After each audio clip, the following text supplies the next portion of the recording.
안녕하세요. 법무법인 발일정 아나운서 송규아입니다. 법무법인 발일정은 최근 기업회생 전문 변호사 2분을 새롭게 추가 영입해서 팀을 강화하고 또 업무 영역을 확대하면서 전문성을 더욱더 강화했는데요. 또한 캠코와의 협력으로 회생기업 M&A와 자산 매각 업무들을 활발히 진행하면서 대형 로펌과 견줄 만한 법률 서비스들을 활발하게 제공하고 있습니다.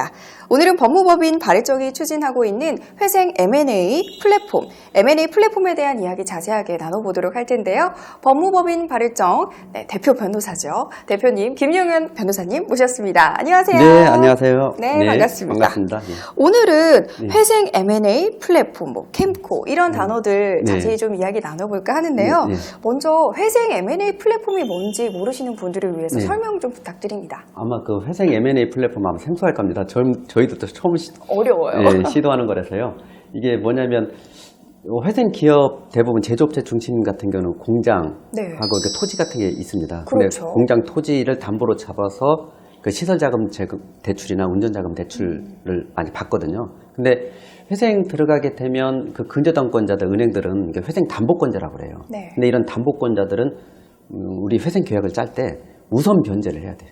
우선 변제라고 일시불로 변제를 해야 네. 되고. 근데 회생회사 같은 경우 영업이익으로는 그 회생 담보권을 변제할 여력이 안 되잖아요. 그렇죠. 그래서 할 수 있는 방법이 결국에는 그 공장하고 그 부동산을 매각하고 예, 거기서 다시 임차를 해서 공장을 운영하는 거예요. 그러니까 쉽게 표현을 하면 빚도 많은 사람이 왜 자가를 소유하면서 거주하냐. 네, 그렇죠. 예, 월세 살면 되지. 아니 그런 개념이에요. 근데 그게 회생 기업이 이렇게 우리나라에 좀 많은데 네. 대부분 회생 계획을 이렇게 세워요. 그걸 세일 앤 리즈백이라고 하거든요. 세일 팔고서 임대한다. 네. 예, 세일 앤 리즈백을 하는데 그런 주 업무를 아마 한국자산관리공사 캠코에서도 많이 합니다. 그래서 캠코에서도 왜 그 세일 앤 리즈백 사업을 하냐면 네. 회생회사가 그 공장 내에서 계속 운영을 해야 영업이익이 발생되지 않습니까? 발생하죠. 예, 네. 그렇지 않고 이 공장을 이전해 간다든지 하면은 기존 시설을 다 버리고 새로 시설을 하면 돈이 더 들기도 하고. 리스크가 너무 크죠. 예, 그리고 또 새로 이사가를 굳이 구하기도 쉽지 않지 않습니까? 그렇죠. 그러니까 캠코 측에서 그 공장을 자기들이 매수를 하고 5년 내에 당신들이 영업이익을 발생시켜서 환매해 가라. 그렇죠. 예, 이런 조건으로 하거든요. 그러니까 그런 세일 앤 리즈백 프로그램을 하는데 이렇게 하다 보면 캠코 입장에서도 뭐 많은 회사한테 그렇게 지원을 못 하겠죠. 근데 네. 몇 개에서 하다 보면 그렇게 공장을 캠코에서 상당히 이렇게 매입을 하는 경우가 많아요. 네. 예. 근데 캠코도 그 매입을 했다가 5년 내에 다시 그 영업이익을 발생시켜서 그 회사가 사가야 되잖아요. 네, 그렇죠. 예. 못할 수도 있고요. 못할 수도 있고요. 그때 항상 그런 문제가 생겨요.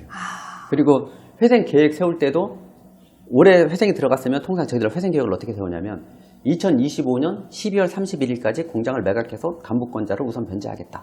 이렇게 계획을 세우거든요. 근데 공장이 대부분 한 몇십억씩 되는 거, 심지어 뭐 몇백억이 되는 회사, 그 부동산을 쉽게 팔리지가 않잖아요. 그럼요. 예. 거기서 항상 문제가 생겨요. 어렵다. 예. 그래서 저희들이 회생을 전문적으로 하다 보니까, 네. 그런 고민이 항상 있는 거예요. 왜냐하면 회생 회사를 위해서도 공장을 빨리 매각해야 되는데, 뭐 살사는 구하는 게 상당히 어렵고요.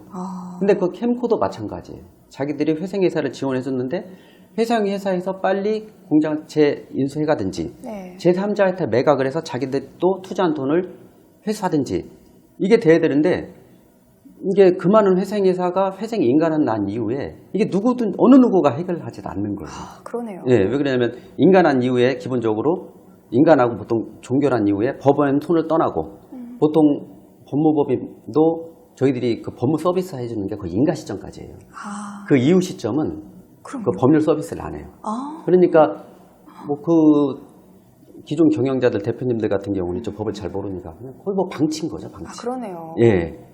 그래서 근데 저희들이 고민할 때 이게 만약에 투자자들 입장에서는 뭐 회생 물건이라 좀 우발부채가 없는데 좀 저렴하게 살 수 있고, 네. 예, 그다음에 그 세입자가 또 있잖아요. 네. 기존 회사가 세입자도 그렇죠. 있고 저렴하게 살 수 있고, 새가 들어오고. 예, 그다음에 판매하는 입장에서는 자기 회생 계획대로 판매가 되고, 이게 이 플랫폼 비즈니스를 하면 이게 양쪽에 서로 많은 이득이 될 거라고 저는 생각을 해서 저희들이 이걸 좀 중점적으로 추진하고 있습니다. 플랫폼을 설립을 하고. 회생 기업에 한정한 플랫폼입니다. 아, 그렇군요. 네.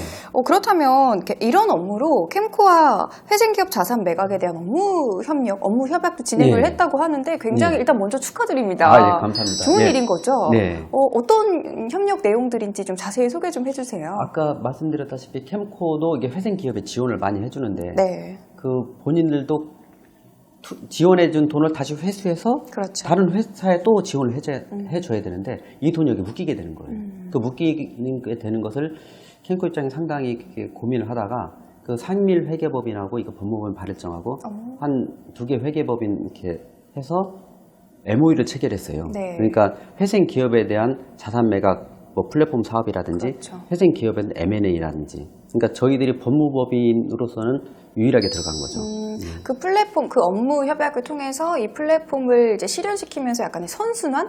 그렇죠. 그렇죠. 선순환 구조가 되면서 그렇죠. 서로 윈윈하는 시스템인 거네요. 네, 맞습니다. 그래서 캠코 쪽에서 자기들이 갖고 있는 투자한 기업에 대한 자료를 정보 제공을 저희들이 동의받아서 받고 그 기업에 대한 문제점을 저희들이 법률 실사를 통해서 하고 또 인수자 측, 네. 인수자를 또 물색을 해서 또 그렇죠. 인수시키고 뭐 새로운 투자자들을 물색해서 투자시키고 그렇게 하는 거죠. 뭐 이제 다음 드릴 질문도 뭐 비슷한 네. 내용이긴 한데 그럼 이 M&A 플랫폼이 그 갖고 있는 기능을 기반으로 이게 구체적으로 어떤 과정들을 거치는지도 궁금하거든요. 네, 저희들이 이 회생 기업에 이런 문제가 많이 있으니까 우선은 이 플랫폼이 있다는 것을 많이 좀 알릴 필요가 있어요. 맞아요. 많이 모를 것 같아요. 예, 뭔가 회생 기업 입장에서는 회생 계획안에 따라서 매각을 해야 되는데 매각 시기는 다가오는데 매각하지 못하고 뭐 이런 문제가 생기고 그다음에 신규 투자자들은 뭐 회생 물건은 거의 경매 물건 비슷한 거예요. 네. 경매 물건 보통 어떻게 경매 받을 때 거의 근저당권 가압류 다 말소되잖아요. 네. 이 회생 물건도 마찬가지. 근저당권 가압류가 다 말소되니까 네. 깨끗한 물건을 좀 싸게 살 수가 있는 이런 그렇죠. 이점이 있거든요. 그러니까 제가 보면 우리나라 그 펀드 회사 중에 그 재기 지원 펀드라고 해서 회생 물건만 또 투자는 또 사모펀드들이 펀드가 또 있구나. 따로 있어요 이미. 네. 이미 있는데 그런 부분이 좀 알려지지가 않아서 되게 한정된 물건에 대해서만 투자가 이루어지거든요. 그렇죠. 그러니까 저희들 입장에서는 많은 회생 기업에 대한 자료라든지 그런 의뢰를 받고 또 신규 투자자들을 또 많이 발굴을 해서 신규 투자자들한테 법률적인 저희들이 자문을 제공해서 리스크 없게끔 인도해주고 M&A 시켜주고 그렇게 하는 거죠. 그럼 양쪽에 서로 뭐 좋은 이득이 생기는 거죠. 그런데 말씀 들어보니까 이렇게 되면 그 법무법인 발의적의 법률 서비스가 굉장히 확대되는 거잖아요. 그렇죠. 엄청 일도 더 많아지실 것 같고 네. 이런 거는 커뮤니케이션이나 이런 진짜 말씀해 주셨던 것처럼 소통, 홍보가 많이 돼야 되잖아요. 일단. 그렇습니다. 예. 그런 걸 노출시키기 위한 아이디어 고민도 많이 좀 하실 것 같아요. 요즘 어떠세요? 저희들도 그래서 이런 구상을 많이 하거든요. 구상을 많이 해서 다행히 이번 캠코와 MOU가 잘 돼서 이게 됐는데 이런 고민은 캠코뿐만 아니라 제가 보면 유암코라든지 신용보증기금, 기술보증기금 맞아요. 그 NPL 채권을 갖고 있는 기관들은 다 이런 똑같은 고민을 갖고 있어요. 요즘 다 할 거예요. 예, 고민을 갖고 있는데 이런 게 많은 사례가 있음에도 불구하고 어느 누군가 이것은 해결 방법을 지금 제시를 못하고 있거든요. 그래서 이번에 법무법인 발의장에서 한번 열심히 해서 이쪽 분야에 한번 새로운 큰 장을 만들어 볼까 생각하고 있습니다. 네, 예. 너무 좋습니다. 네. 자, 회생 M&A 플랫폼을 통해서 기업들이 어떠한 혜택들을 받을 수 있는지 궁금한데요. 어떤 절차를 기반으로 어떠한 혜택들을 좀 누릴 수가 있을까요? 그러니까 회생 기업 입장에서는 회생 계획대로 잘 이행을 할 수 있고, 예. 그다음에 신규 투자자 입장에서는 투명한 절차를 통해서 저렴한 가격에 맞아요. 새로운 투자를 할 수 있고 그렇게 하다 보면 기존에 있는 그 회생 기업에 있는 종업원이라든지 기존의 회생 기업에 있는 채권자들이라든지 모든 사람한테 좋은 결과가 이루어지는 거죠. 그렇지 않은 이게 만약에 이런 회생 플랫폼 사업이 잘 진행이 안 되면 회생 계획이 제대로 이행되지 않잖아요. 맞아요. 그럼 결국에 그 회사는 파산할 수밖에 없어요. 그리고 플랫폼이 이렇게 딱 이렇게 드러나 있는 투명한 절차가 네. 아닌 것에 대한 네. 절차 프로세스는 좀 뭔가 리스크들이 많죠. 많죠. 일반 회생 기업에 대한 M&A라든지 이런 플랫폼이 아닌 일반 M&A 같은 경우는 그런 리스크가 엄청나게 크기 때문에 잘 거래가 안 돼요. 그렇죠. 근데 이 회생 같은 경우는 기본적으로 법률에 따라서 모든 뭐 제한 물건이라든지 강제 집행 이런 게 다 소멸이 되니까 거기다가 또 저희들은 법무법인 발일정이라는 또 공신력 있는 법무법인이 중간에 역할을 하기 때문에 네. 아마 법률적 리스크는 상당히 할 겁니다. 그래서 이게 잘만 알려지기만 한다 하면 네. 아마 투자자들도 많이 있을 것 같습니다. 예. 네, 지금도 또 내가 이거 한다고 하니까 주변에서 투자를 좀 적극적으로 하시는 분들이 오. 예, 많이 연락이 와요. 그 자기 그 매물 물건 좀 한번 사업 회사 좀 소개 좀 시켜달라고. 네, 좋은 물건이 있으면 네, 예. 이런 식으로 또 투자가 이루어질 수 네, 있다는 맞습니다. 거 예. 알 수 있었던 유익한 시간이었고요. 오늘은 정말 좀 소중한 정보들이 많았던 것 같습니다. 대표님 감사드리고요. 이 회생 M&A 플랫폼이 더욱더 많은 분들에게 알려졌으면 좋겠습니다. 오늘 법무법인 발일정 김용현 변호사님과 함께했습니다. 함께해 주셔서 감사합니다. 감사합니다.